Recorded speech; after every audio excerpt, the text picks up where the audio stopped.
అక్కడే ఆగిపోవద్దు. రామకృష్ణ పరమహంస చెప్పిన కథల్లో ఇంకొంచెం ముందుకు వెళ్ళు అనేది ఒకటి.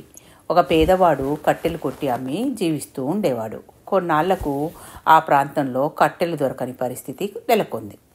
ఏం చేయాలో తెలియక దీనంగా కూర్చున్నాడు. ఆ దారంట వెళ్తున్న ఓ బాటసారి అతనితో ఇంకొంచెం ముందుకు వెళ్ళు అని ఒక్క మాట చెప్పి తన దారిన తాడు వెళ్ళిపోయాడు. ఆ మాటల్ని స్ఫూర్తిగా తీసుకున్న పేదవాడు ముందుకెళ్ళాడు.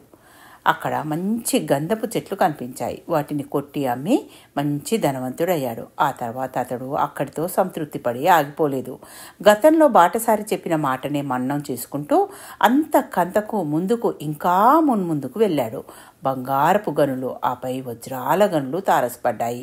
వాటిని సేకరించి అమ్మి ఐశ్వర్యవంతుడయ్యాడు. ఆధునిక కాలమైన, ఆది మానవుల కాలమైన అందరికీ స్ఫూర్తినిచ్చేది, ముందుకు నడిపేది అక్కడే ఆగిపోవద్దు అనే ఒకే ఒక మాట. మరికొంత ప్రయత్నం చేయాలని ఉద్బోధించే స్ఫూర్తి మంత్రం అది. కుందేలు తాబేలు కథలో పందెం మొదలైన కొంతసేపటికి కుందేలు వెనుతిరిగి చూసింది. తాబేలు బాగా వెనుకపడిపోయి ఉండడం గమనించింది. అది తన దగ్గరకు రావడానికి చాలా సమయం పడుతుందిలే అని ఒక చెట్టు కింద విశ్రమించింది. తన వేగానికి తానే గర్వపడుతూ ఏమరపాటుగా ఉంది. తాబేలు మాత్రం గెలుపు ఓటంల ప్రసక్తి లేకుండా గమ్యం చేరడమే ధ్యేయంగా ముందుకు సాగింది. గెలుపొందింది. విద్యార్థులు కానీ, మరే ఇతర రంగాల్లో రాణించేవారు కానీ ఎన్ని విషయాలు తెలిసినా ఆగిపోకూడదు. ఎప్పుడు ఎక్కడ సంతృప్తి చెందితే అప్పుడు అక్కడితో ప్రగతి ఆగిపోతుంది. అతడి స్థానాన్ని మరొకరు ఆక్రమించి ఇతన్ని మించిపోవచ్చు. అమృతం కోసం క్షీర సాగరాన్ని మదిస్తున్న సమయంలో దేవదానవులకు ఆశలు కల్పిస్తూ ఎన్నో రకాల వస్తువులు బయటపడ్డాయి. దేవతలు కానీ, రాక్షసులు కానీ వాటిని చూసి ఏ క్షణంలోనూ మురిసిపోయి సంతృప్తి పడలేదు.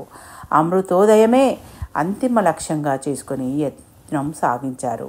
సీతాన్వేషణకు బయలుదేరిన హనుమంతుడు ఎవరూ దాటలేని సముద్రాన్ని దాటాడు. ఎవరికీ లొంగని లంకిని జయించాడు. ఇంకా ఎవరూ చేయలేని అనేక గొప్ప కార్యాలు చేశాడు.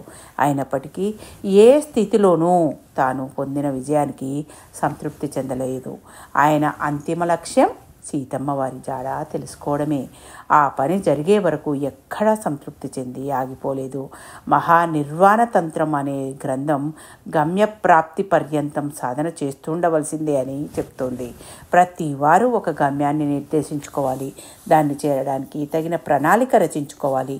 మధ్యలో ఏర్పడే చిన్న చిన్న ఆటంకాలకు బెదిరిపోకుండా, వచ్చే చిన్న చిన్న ఫలితాలకు పొంగిపోకుండా సమస్థితిలో ఉండాలి అనేది ఈ వాక్యంలోని అంతరార్థం. వేదాలు, శాస్త్రాలు, ఉపనిషత్తులు, ఇతర వాజ్మయం ఏదైనా చెప్పే మాట ఒక్కటే: సాగితేనే ప్రగతి, ఆగితే అధోగతి.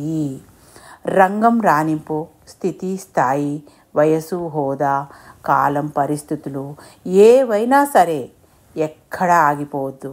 గమ్యం చేరే వరకు సాగిపోతూనే ఉండాలి. సర్వం శ్రీకృష్ణార్పణమస్తు. లోకా సమస్త సుఖినో భవస్తు. స్వస్తి.